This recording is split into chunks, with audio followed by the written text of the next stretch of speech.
Amos 3, this is part 7. Amos 3, verse 4. Amos 3, verse 4. This, of course, is God judging Israel, north and south. Amos 3, verse 4. Will a lion roar in the forest when he hath no prey? Will a young lion cry out of his den if he have taken nothing? What those lions do is they like to roar. Now, they don't just do it because they're just wild and making noise. They're smart. They'll roar to scare prey in a direction they'll hunt. And they hunt in a pack, and they'll scare the young ones. Usually are the ones doing if they do it right. You can watch, who is that? It's got the animal shows. I guess it's National Animals. Somebody, I don't know. Somebody, you can watch them. And they'll follow these animals around and watch the whole pride and watch them grow up and, kick out one of their brothers or whatever they do. But you can see them. And they develop, and some of them don't learn to hunt when they should, and that type of thing. But this is a lion acting the way it's supposed to. He says, will he roar when he doesn't have anything to eat? No, he doesn't. He roars in order to get something to eat. That's what he's going after. Look at Psalm chapter 104. Psalm 104, verse 21. Psalm 104, verse 21. The young lions roar after their prey and seek their meat from God. God feeds all these animals out there, and I'm sure that's kind of entertainment for him. I mean, he's giving them all food. They're all food for something else. And so he says that's one of the things he does, is he feeds these animals. And he likens himself to a lion. And they say the lion's the king of the jungle or whatever. But there is no real king of the jungle. God's the king of the jungle. Everything has a prey. And even animals that should not be a prey, at times, will become the king. I've seen crocodiles go after a lion and win. And elephants. It just depends. I mean, if you get any animal mad enough, he's ferocious. Yeah. But by and large, the king of the jungle is the lion. That's what God is. He's the king. Isaiah chapter 31. Isaiah 31, verse 4. Isaiah 31, 4. It says, for thus hath the Lord spoken unto me, like as a lion and the young lion roaring on his prey. So he's saying God likens himself to both the mature lion and the young lion. And he's going after something, prey. P-R-E-Y, not P-R-A-Y. When a multitude of shepherds is called forth against him. Now, that's exactly what we found in Psalms 2. The heathen rage and they set themselves against the Lord. Okay, the whole world system is against him, but he's the lion. He don't care. He will not be afraid of their voice, nor abase himself for the noise of them. So shall the Lord of hosts come down to fight for Mount Zion, and for the hill thereof. Is the actual dirt. That's what he's after. That's his spot, and he wants Israel. The people is fine. If they want to get right, he's going to take care of the people. What's left of them, because there won't be many left. But that land is his, and he has laid claim to it. Go to Hosea 11. Hosea 11, verse 10. It says, they shall walk after the Lord. He shall roar like a lion. When he shall roar, then the children shall tremble from the west. Of course, the whole world's going to come after Israel. And God's going to come back. That'll be the second advent. And he's actually going to make noise.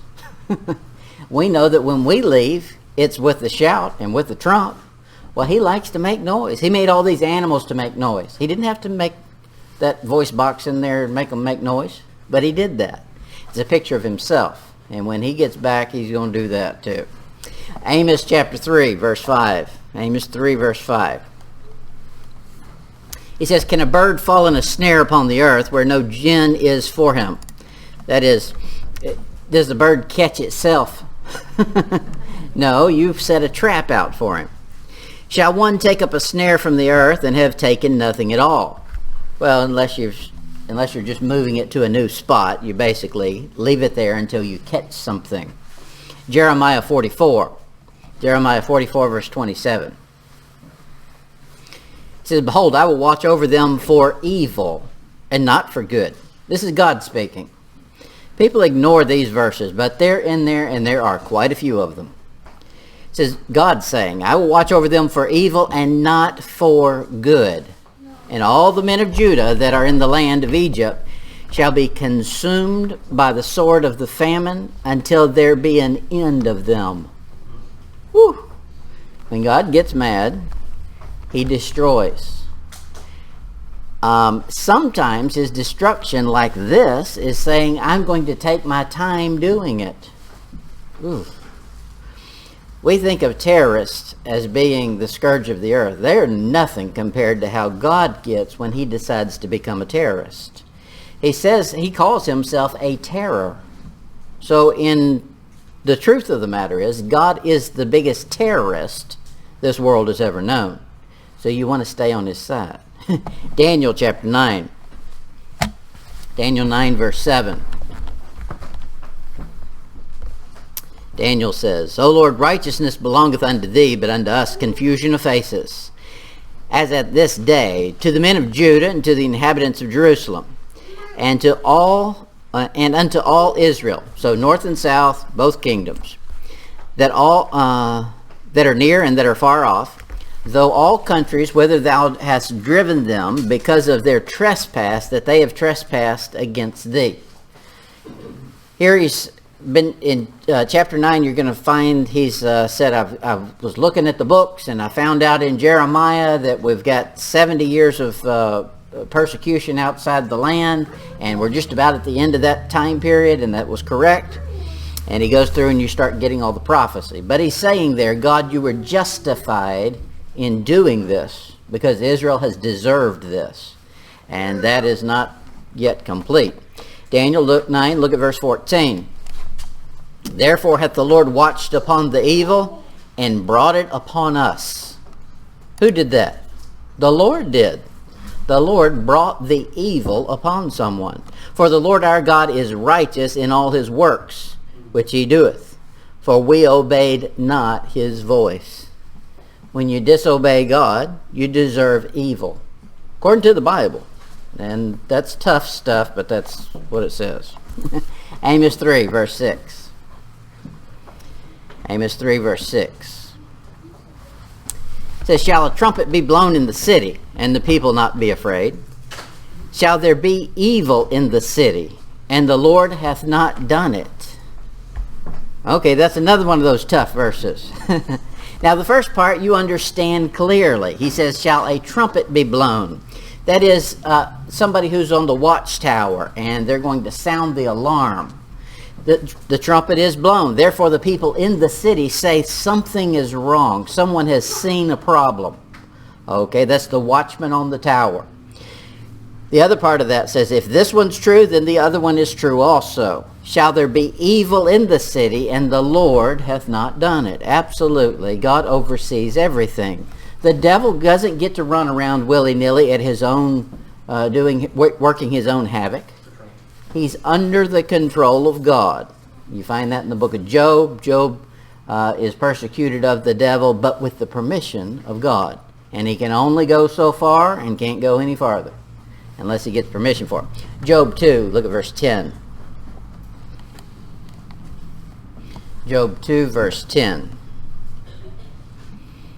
This is Job talking to his wife, whispering sweet nothings here. Job 2:10. But he said unto her, thou speakest as one of the foolish women speaketh. What shall we receive good at the hand of God, and shall we not receive evil? In all this did Job sin, did not Job sin with his lips? The advice he gave her was sometimes you deserve evil. And we do sometimes. I mean, if you start realizing how holy God is and the mercy he's had on us and how flippant we've been with it, we really do deserve nothing. We deserve evil. But he doesn't usually give it to us, and when we do get a little bit of it, we've earned it. Isaiah 14. Isaiah 14:24. Isaiah 14:24. The Lord of hosts hath sworn, saying, Surely, as I have thought, so shall it come to pass. As I have purposed, so shall it stand. And so that's the book we have in our hand. Those are his thoughts. And so everything in the scripture is what he's revealed that is going to happen. Now, the great thing about the Bible is like a contract. Every contract, you want to find the fine print. Because that's the loopholes and how you get around this and, what the exceptions are. And the Bible is no different. In the Bible, you find all of his judgments and the ways around them and what keeps his wrath from falling on us. Verse 25. That I will break the Assyrian. Now that's who's been persecuting Israel at this time in the Minor Prophets, is the Assyrians. Soon they're going to go off the scene, and Nebuchadnezzar with Babylon will come in and take their spot. But right now it's the Assyrians. I will break the Assyrian in my land, and upon my mountains tread him underfoot. Then shall his yoke depart from off them, and his burden depart from their shoulders. This is the purpose that is purposed upon the whole earth. God says, this is what I've decided. The Assyrians didn't decide this. I decided it. The Assyrians were a tool used by God. And this is the hand that is stretched out upon all the nations. Now, that hand is something to notice because you'll find it in, I believe it's in Isaiah. He keeps repeating, his hand is stretched out still. That's not, I'm going to give you a hand. That's, I'm going to slap you with it. Because there he's saying, of the Assyrian that I'm going to eventually destroy, my hand is stretched out, and that's what I'm going to do to them.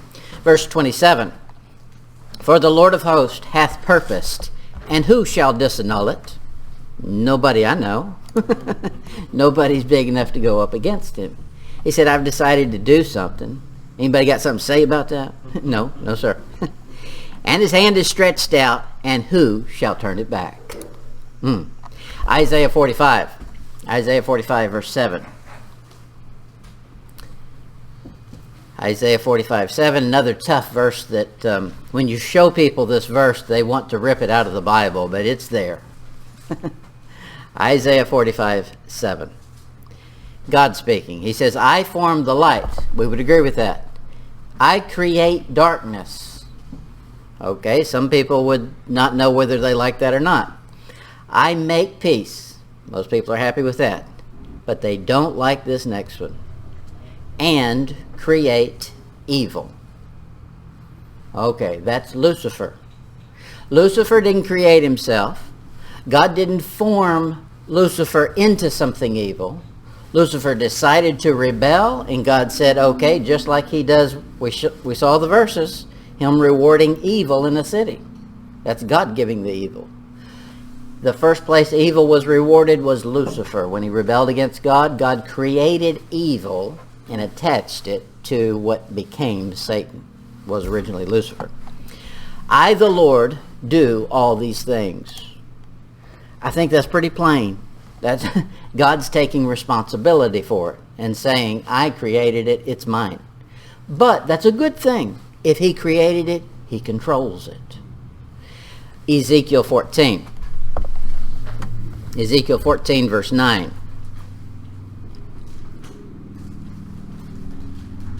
Ezekiel 14, verse 9.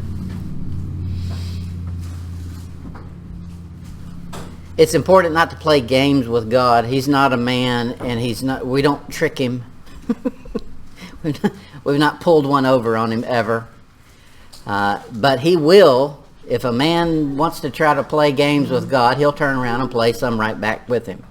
He says here in Ezekiel 14:9, and if the prophet be deceived when he hath spoken a thing, I, the Lord, have deceived that prophet. And I will stretch out my hand upon him and will destroy him from the midst of my people. That's what Israel deserved at this time. In Ezekiel, they're in captivity, but they're there for a reason. They've been rebelling against God, and they hadn't been getting right about it.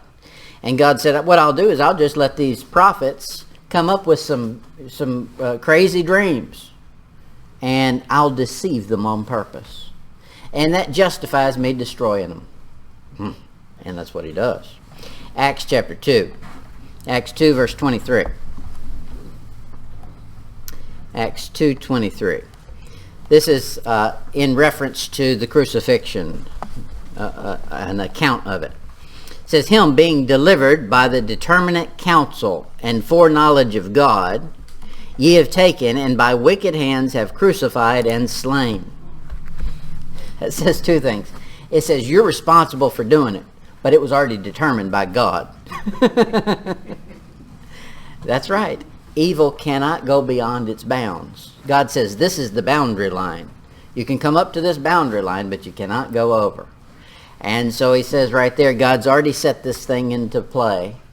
Now, that's not saying the individual had to do this, because no individual has to do evil.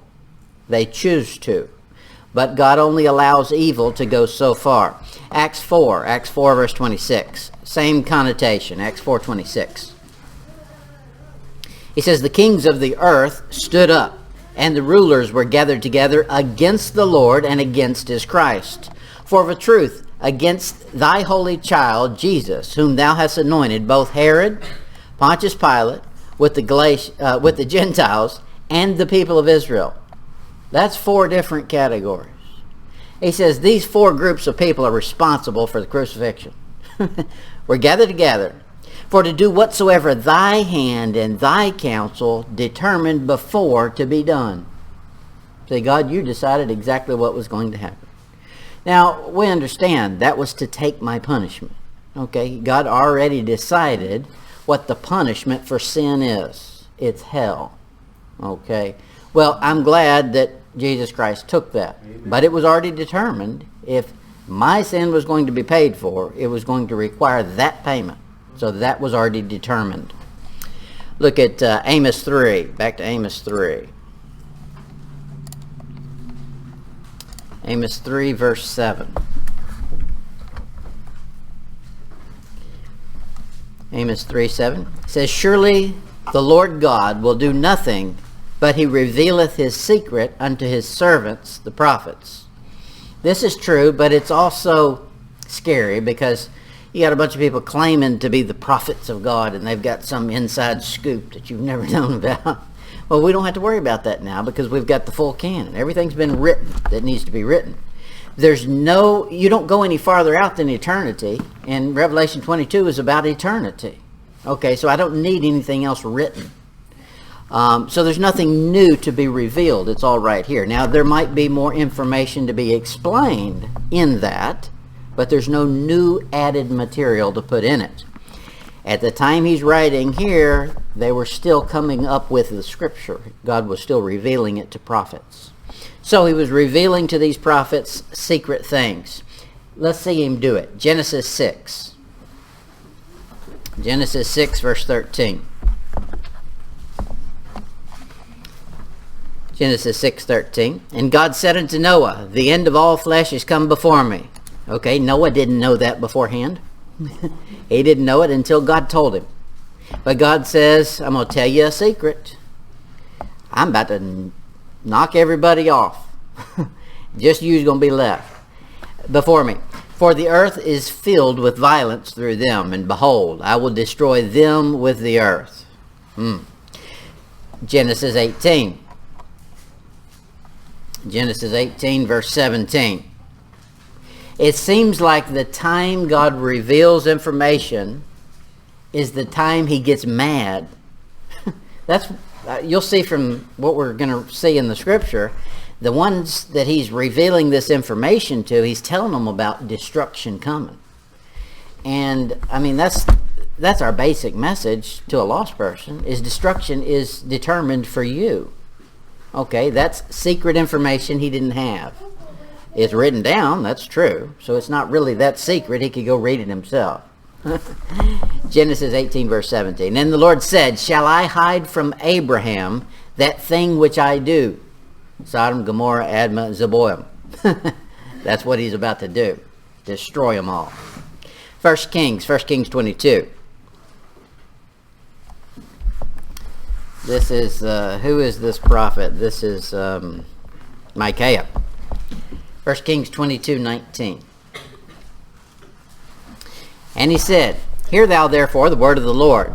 I saw the Lord sitting on his throne, and all the host of heaven standing by him on his right hand and on his left.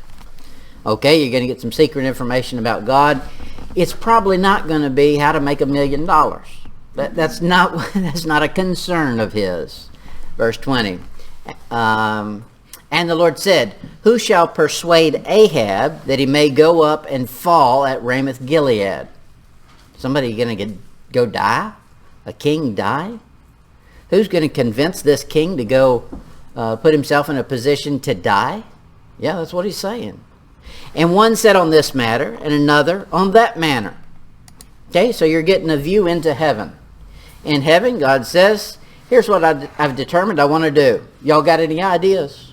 He's looking at his host of heaven. And one says this thing, and one says another thing.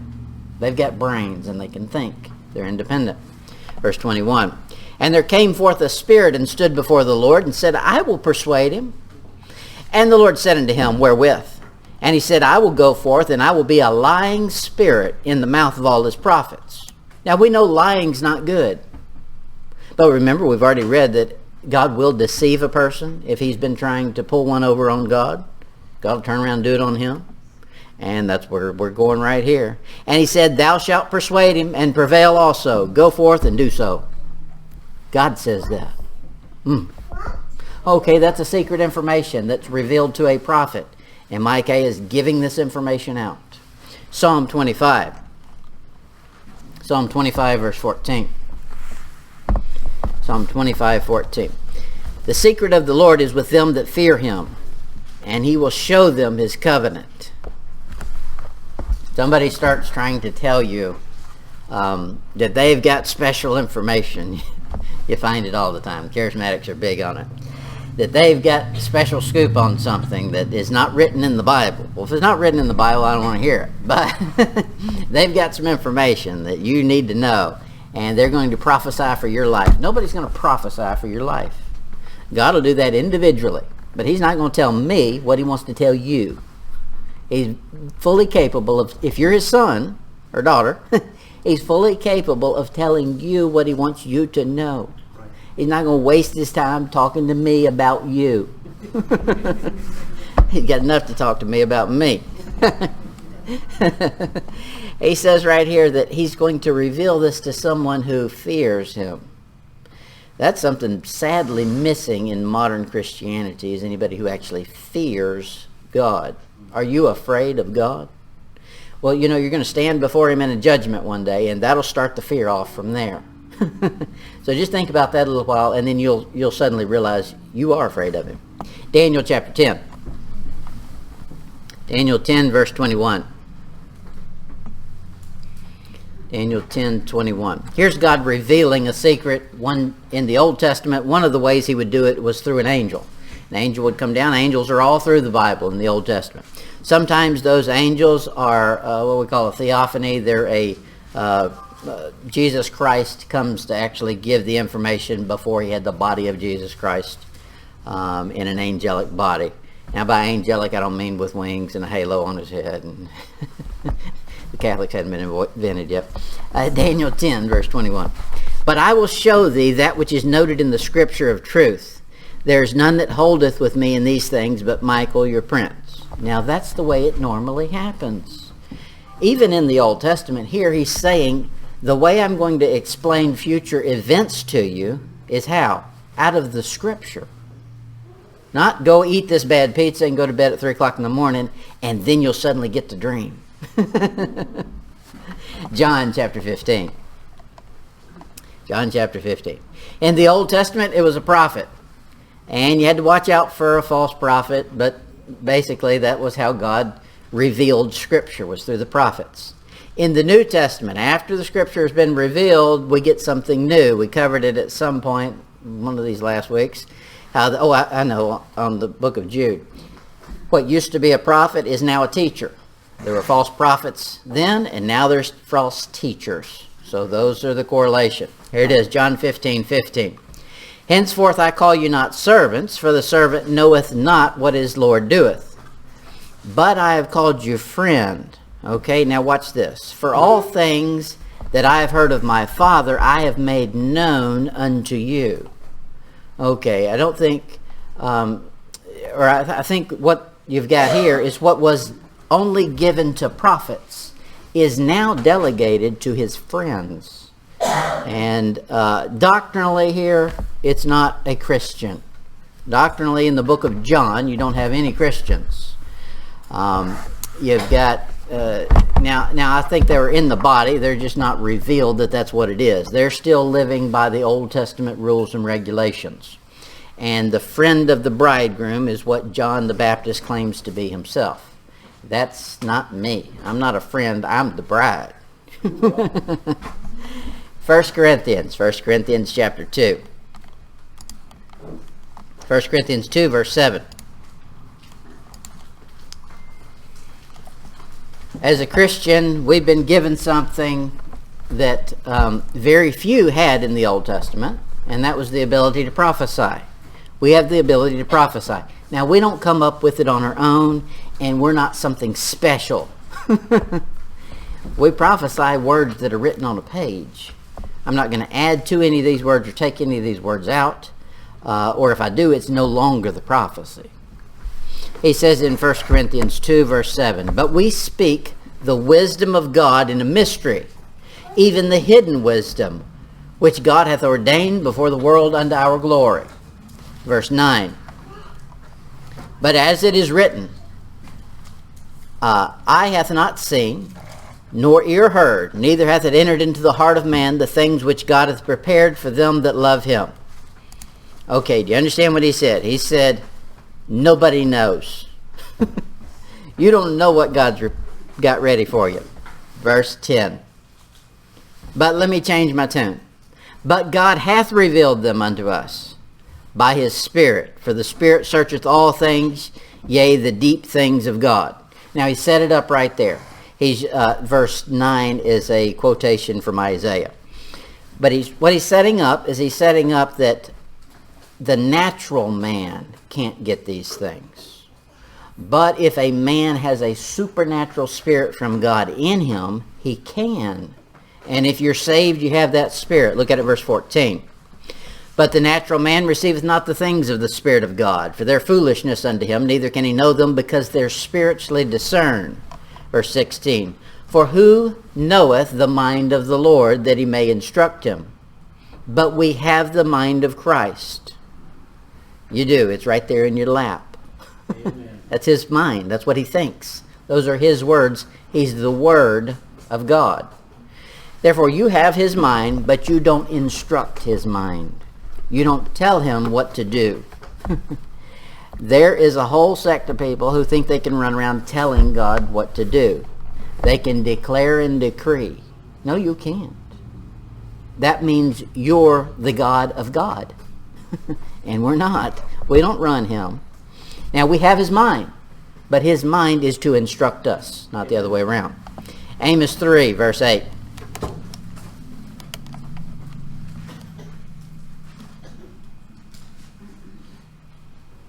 Amos 3, verse 8. It says, the lion hath roared, who will not fear? That is a scary sound. If you hear a lion roar, you go to the zoo or something and you hear one roar, I would hate to be up close and not realize a lion was there and hear that thing go off. That would scare you to death. He says, the Lord hath spoken, who can but prophesy? When God speaks to you, it has to come out somewhere. That's why I say it's important when you get something from the Word of God, when you read it, to share it with somebody. You've got to speak it. You've got to get it back out. And if you don't, you know what happens? You become a sponge. You know what happens if you leave water in a sponge? it rots and mildews and stinks. Okay, that's most Christians. They've read, they read three verses a year. And in those 3 verses, God will talk to them. But if they don't put it back out, they become that sponge. They rot and they stink spiritually because they've not gotten it back out. God's word is never intended to stop with one individual. He says right here, the lion roars. That's God speaking from heaven. Who can help but prophesy? Well, an idiot. Luke chapter 24. Luke 24, verse 32. This is the 2 men on the road to Emmaus. I have a message I do on that passage. The road to amaze us. I do a play on words. And this is the punchline right here. Luke 24, verse 32. And they said one to another, did not our hearts burn within us while he talked with us, by the way, and while he opened to us the scriptures? Now that's what happens. You'll feel it. As you begin to read your Bible, something comes to life inside you.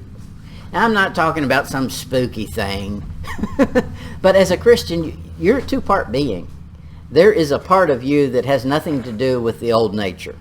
And when you'll get in that Bible, that spirit, that soul unites and comes to life. And that thing is supposed to do just what these people said right here. Our hearts burned within us. It got exciting. Look at it again in Psalms 39. Psalm 39, verse 3.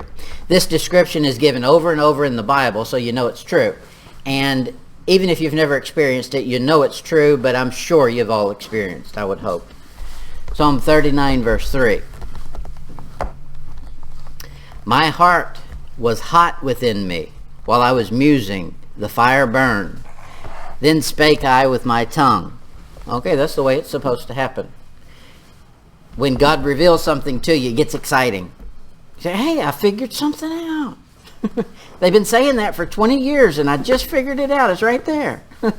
And that's the way it happens. And what that does is it makes you want to go speak it. He says right there, then spake I with my tongue. Okay, that's the way it's supposed to happen. Jeremiah 20 verse 9. Jeremiah 20 verse 9. Then I said, I will not make mention of him, nor speak any more in his name. Ever done that? These people don't want to hear what I got to say. I won't even say another word. I shut up. And then before you know it, you're talking again. Yes. But his word was in mine heart as a burning fire shut up in my bones. And I was weary with forbearing and could not stay. That is, it just had to come out. Okay, hopefully we'll get that full with the Word of God that it just has to come out.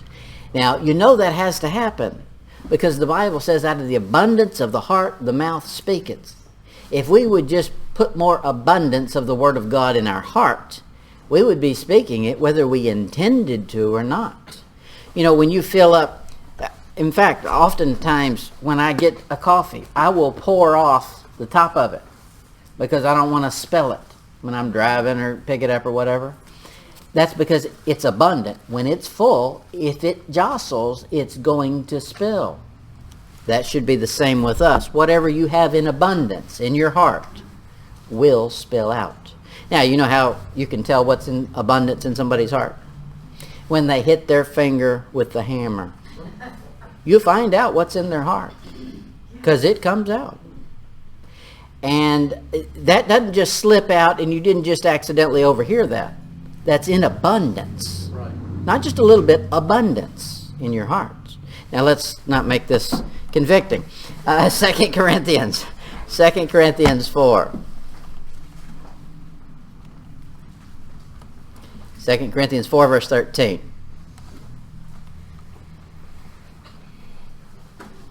2 Corinthians 4:13. We having the same spirit of faith, according as it is written, I believe, and therefore have I spoken. We also believe, and therefore speak. you know what? If you're a Christian, it's just natural to want to talk about it. And that's the way God engineered it. He set it up like that. And so don't be bashful about it.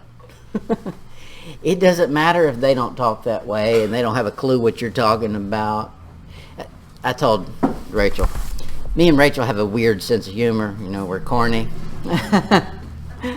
She's gonna grow up to have great dad jokes as a mom. But I said, look, enjoy your jokes. It doesn't matter if nobody else does. As long as you're enjoying it, you're having fun. And what happens is if you go ahead and enjoy what you're talking about, soon other people will. And that's a fact. Now, spiritually, take that to be so. If you enjoy your Christianity, talk about it. It doesn't matter if they're heathen. Eventually, they'll break. That's really what they crave. They crave to worship the creator of this universe, whether they know it or not. Amos 3 verse 9. Amos 3 verse 9. Now we're leaving, we're still in the theme of God judging Israel, both north and south, but he's going to move on and he's going to refer to the Philistines at this point. Amos 3 verse 9. Publish in the palace of Ashdod and in the palaces of the land of Egypt. We're going south, we're going west and then south. Publish in the palace of Ashdod and in the palaces of the land of Egypt, and say, assemble yourselves upon the mountains of Samaria, and behold the great tumults in the midst thereof, and the oppression in the midst thereof. He's saying, I want all of you to get together. Okay, here we are on the map. Ashdod should be Ashdod right here. I know you can't see that, but that's it right there. Egypt would be right here. And I know you can't see that either. Okay. So he's telling them to assemble. So they're going to come up the, I can't remember the name of that road. But anyway, they come up, there's a highway that comes up through here. And he tells them to go to Samaria. Samaria is right here somewhere. I don't see it. It's right in the middle. You lost Samaria? Uh-huh. We better find it because they got to go up there. Here, put the GPS in there. They'll find it. Tell them to come all the way up here. So it's not near either of them. Both of them have to move and do some actual travel in order to obey this thing. And they will. Now, what he's going to tell them is supposedly figurative. And figuratively, they can do this from their seat. But literally, they will do this in Revelation, in the tribulation. He says they're going to come up here and observe what's going on with Israel. The inference is this. God is judging his own people. And I want y'all to come up here as though I'm selling tickets to the, Super Bowl here and watch God judge Israel. Could you imagine that? God's telling the heathen, y'all come on in and watch this judgment go on. Wow. Growing up, that's like, you can't do it anymore, I guess. I don't know, I would have. But in growing up, when you went to the grocery store, you knew better than to misbehave at the grocery store. Because your mama would give you a spanking right there in the aisle, and everybody would get to watch it. That's what God's doing here. He says, I'm going to give Israel the spanking of their life, and I want y'all to come observe. Oof. That's tough stuff. Isaiah chapter 10.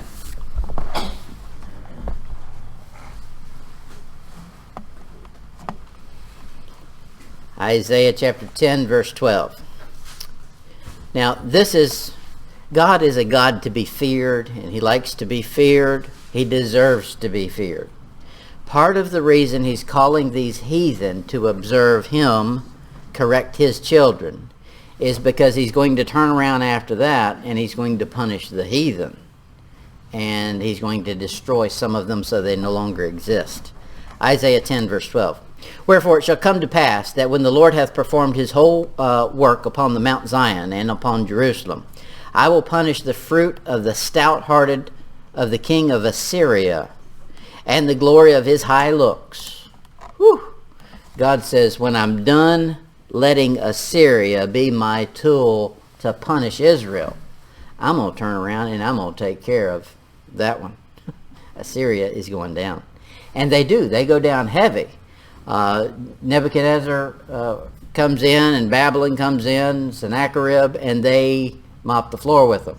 Now, for a long time, it's weird to watch these kingdoms, and you know there's something beyond human reason to it. If you watch the kingdoms, map it sometime, the empires that come in and rule and then just seem to disappear, and another one pops up out of nowhere. Greece was a big to-do. They almost ran the world for a while. And then out of nowhere they disappear. And Rome comes in, a nobody. Rome originally was a small little colony of about 30 people, 30 families. Just a small little village. And then all of a sudden it's now running the world? Yeah. That's showing God setting up one, taking down another one. And it's all because this is what he's doing. He says if you stretch forth your hand against his anointed, then he's going to do you some damage. And he's used these other nations as instruments to punish Israel. Well, now they've stretched forth their hand against his people. So he has to kill them. He has to take care of business. So he turns around and destroys them. Look at Amos chapter 1. Amos 1 verse 8. Amos 1:8.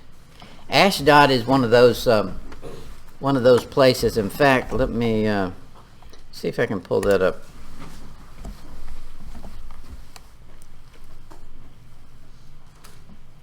See if I can find my notes on here. Amos 1 verse 8.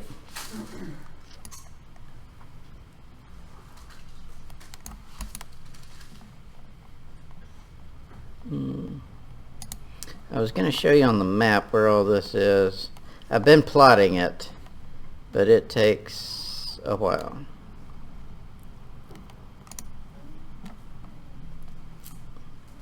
Okay, let's see. I think that's it. Yes. All right, here's the 5 cities. Right there. You see it. They're not Samaria. Samaria's still gone. Okay, let's see if I can get this up where you can see it. Okay. Now here's the way he says he's going to punish, and this is a future reference to how he comes back at Armageddon and destroys, and the order he gives. Gaza 1. The order does not make any sense to me, but he says it, so we say yes, sir. Gaza. And then he goes from Gaza and skips over Ashkelon and goes all the way to Ashdod. Then from Ashdod he comes back down to, from Ashdod to Ashkelon, and then over to Ekron. Completely leaves out Gath, which is right here. Goliath of Gath. That's the Philistine. That one's not even showing up on the list. I guess he's destroyed that some other time, and they're no longer a problem. Yeah. Them in Samaria, they hightailed it. All right. So we're back to Amos 1 verse 8. I'll just leave that up. Y'all can keep you from turning everywhere. Amos 1:8. He says, I will cut off the inhabitant from Ashdod, and him that holdeth the scepter from Ashkelon, and will turn mine hand against Ekron, and the remnant of the Philistines shall perish, saith the Lord God. Now, we don't know who the Philistines are. I'll get back to that in just a second. I sort of know who they are. But we don't view them as being Philistines now. Somebody, a world power saying, I'm a Philistine. We use that metaphorically. Philistine is a derivative that is still used. It's called Palestinian. Yeah. And so that's what a Philistine nowadays is. And he's saying right there, God keeps track of all these families. The other thing is we don't know the 12 tribes of Israel anymore. You can be a Jew, but they don't know what tribe you're from. They can't trace it all back. They claim that the 10 northern tribes are lost and nobody knows where they're. Well, they're not lost. God knows exactly where they are. Because he says in Revelation he's going to get him 12,000 from each tribe. Well, then he's keeping track of it all. Same way with these Philistines right here. He knows exactly where they came from, and he's going to see to it that he saves the families alive. This sounds like it's really vengeful, but it is. If you had put up for 6,000 years with a bunch of heathen trying to go against you, and you were a holy God, you would want a little revenge. And he's justified in doing it. That's what Armageddon's about. He says, I'm going to assemble them all together. I'm going to get them in one group. And I'm going to say, y'all take your best shot. And that's what he's doing. Zechariah chapter 9, verse 6.